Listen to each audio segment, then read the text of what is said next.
I mean, people are trying to equalize that. Some years ago, he also did same to the Yoko, what's the name? The former journalist. Yeah, but the current Yoko boss. Yes, so yes. people are Raymond Archer. So people are trying to equalize. For me, we need to grow from that. We need to get to a phase where the businessman will be so comfortable in investing in his own country. And that is, for me, the level that we ultimately have to get to as a people. And, of course, it comes with growth. It comes with process. I mean, ultimately, we'll get there. But you earlier spoke about regrouping and rebranding. Are you rebranding as MPP? What you're doing, are you rebranding? Exactly and precisely so. If you look at even recently, you see, ultimately, as a political party, you can only learn and be better. And even beyond political party, even as an individual level, you can only learn and improve. You improve on the past, you learn from the past, and based on that, you make decisions that shape the future.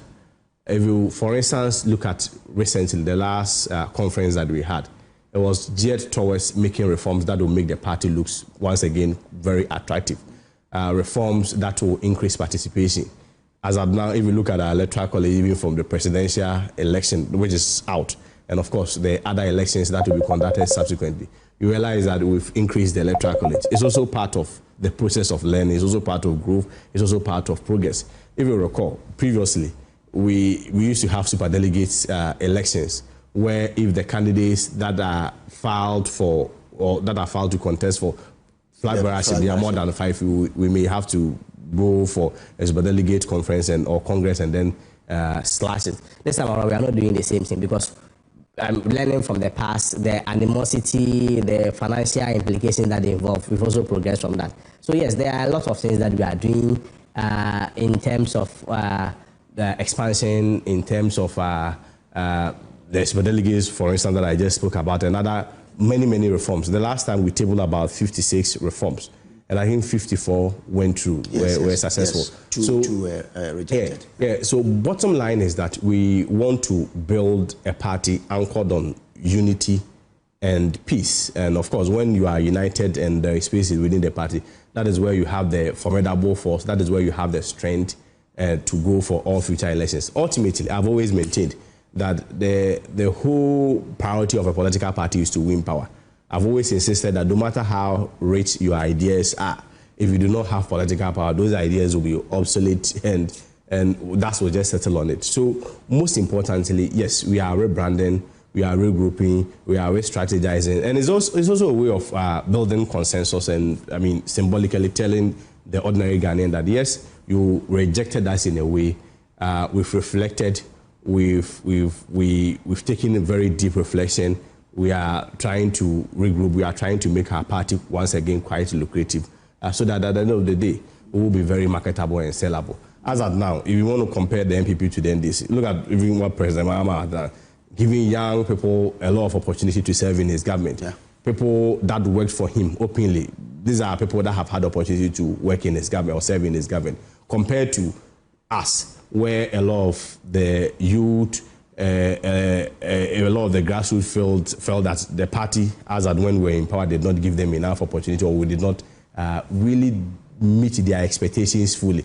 I mean, certainly they wouldn't be this. If you compare that to what is happening in President Mahama's era and to our case, certainly there are quite, differences. But ultimately, you can only learn from the good practice all over, whether it's what the NDC is doing, whether upon further reflection. At the end of the day, most important is that when we are able to build a very strong party, we will come together once again, and I'm very confident that 2028, when we come together, we should be able to win.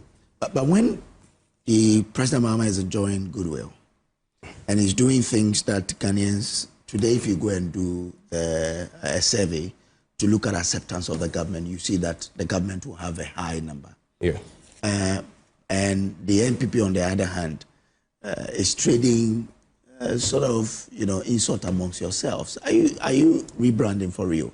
You see, I mean, any government having the goodwill of the party is very natural, especially in your first year, second year in office. Because the people have reposed a certain confidence in you. But you're the opposition that is government waiting, you are fighting. It takes time to diminish. I disagree with the assertion that the opposition is fighting.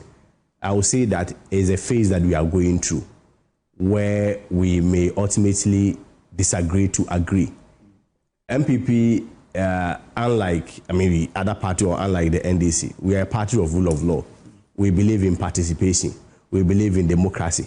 And one of our fundamental principles is to the effect that you are able to even question the status quo as a member of the party. NEC can make a decision and you can still make your voice heard. But ultimately, you still have to align with the decision of NEC. You still have to align with the decision of National Council. I mean, we are a party of intellectuals. And synonymous with intellectuals, they give platforms for people to express their diverse opinions and diverse views. That is what is happening now. Of course, I agree but that at some point... Those diverse opinions, when they are... I don't want to say innuendos. Yeah. When those opinions have in them some sort of slander against each other, I mean, is that an opinion that you encourage? That's something that is a phase that we are going through. As at now, people have still not recovered from the shock of the election. Okay. Others are transiting and recovering. Others also believe that looking at the reality of how we lost, ordinarily, and it's natural that there will be blame games, there will be blames here and there, this person caused it, that person caused it. It's a phase that any political party goes through. If you recall, when the NDC lost the last election, people made a lot of innuendos and casted aspersions that the presidential candidate was a wrong candidate, it was a wrong choice.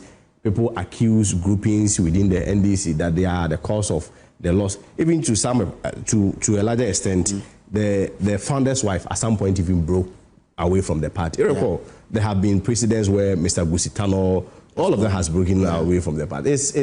For me, it's part of the growth that political parties go through. It's part of the processes of the democracy, where at the end of the day, the most important variable is that in spite of all the challenges, in spite of all the tussle going around, ultimately, you still have one focus. And the focus, whichever way, is to be united as a party, come together, build on a very strong foundations. And at the end of the day, I'm very confident that with any party, if you have unity, if there is peace in the party, if the party is built on the strong foundations and pillars of unity, ultimately, I'm very confident that such a party is going to win. So for me, yes, I wouldn't be dismissive of that, about the fact that, at some point, some form of innuendo, some form of casting aspersions, some form of languages that may be hostile. It's natural. It happens. Okay.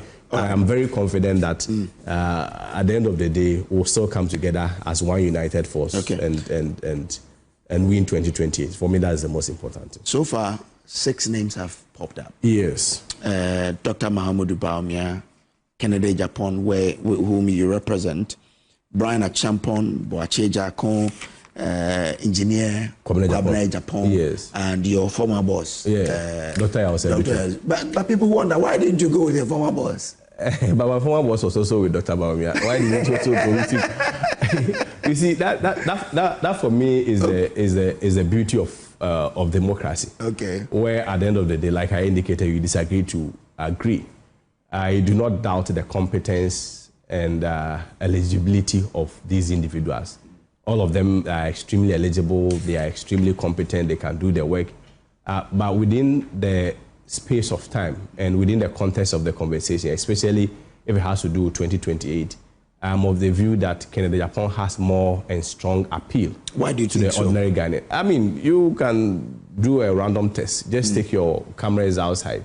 You enter churches, you enter mosques, you enter the markets, you enter schools, and you realize one language being spoken by the ordinary Ghanaian, that if you bring Kennedy Agyapong, will vote. More than Kennedy Agyapong by a better. You see, people identifies him and they know him for his strong connection with the grassroots. I think in recent time, Mr. Chief tried to dispute that, but the evidence speaks for itself. Which evidence? His strong connection with the grassroots, how he stood for the grassroots. In terms of his philanthropic job, where it's mostly directed to, is to the ordinary Ghanaian, is to the ordinary party person. And so, consistently, when you become so consistent with such approach, ordinarily the party grassroots tends to like you. And of course, the Ghanaians trust him, if you ask me. he's built for himself a track record of honesty, discipline, patriotism. And these are the trademark of every great leader that, if you ask me, Ghanaians are looking for, especially at the dispensation like this. Have these traits you mentioned? I mean, just like any character trait, people have their strengths, people have their shortcomings. Obviously, some strengths will outweigh others. For instance, if you look at Dr. Bawumia, people may associate him with a form of humility, right? Agyapong may not necessarily, at the general level, be associated with humility, but everybody knows that Agyapong is known for discipline. I mean, he's a no-nonsense person. There are things he will not tolerate. Yes, but it doesn't also negate the fact that he's also humble, but in a humble within a context. So the point is that in terms of character traits, people identify with individual and unique character traits. But what is more profound and what is more dominant is what we talk about. That at a crucial time like this, what Ghanaians are looking for is that person disciplined, that person with that remarkable track record of having even, the gut to even challenge his own party, that sense of patriotism, that person with that track record of creating jobs, who even at the individual level, which essentially means that if he has the opportunity and the mandate at a very large level as the president of Ghana, he should be able to, of course, not to be dismissive about it, he will not be able to solve all our unemployment issue, but within the space that anybody will have, within 4-year, 8-year space that anybody will have as a president of Ghana, within that space, we should be able to nip or at least reduce unemployment to the barest minimum. And of course, at this point, I always maintained that now leadership is no longer about ideas. If today, Kojo, you take your phone or your laptop and you Google, give me the best ideas to govern Ghana, even ChatGPT can give it to you. Oh, but you trust that one than your Kojo, own ideas? The point I'm trying to make is that our problems as a people are known.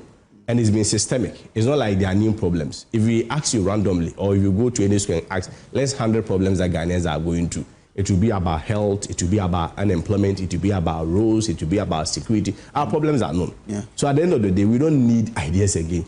We need leadership. If you know the problems, don't you need ideas to solve those problems? I am telling you that the ideas are already there. Okay. As of now, the ideas are already there. So you need a soothsayer to tell you that in terms of unemployment, one of the key ways of addressing unemployment is, for instance, agriculture, investing very high in agriculture and making sure that the agriculture chain is very sustainable and heavily invested into. These ideas are there. But how you do it is what ideas are needed for. We all know that you have to invest in it. But how do you do it? So the ideas are there. So, it means you agree with me. So you go beyond the idea, and then it now talks about leadership implementation. And implementation is what we have been lacking now. That wall, that audacity to say that, these are the laws that I'm going to enforce it. These are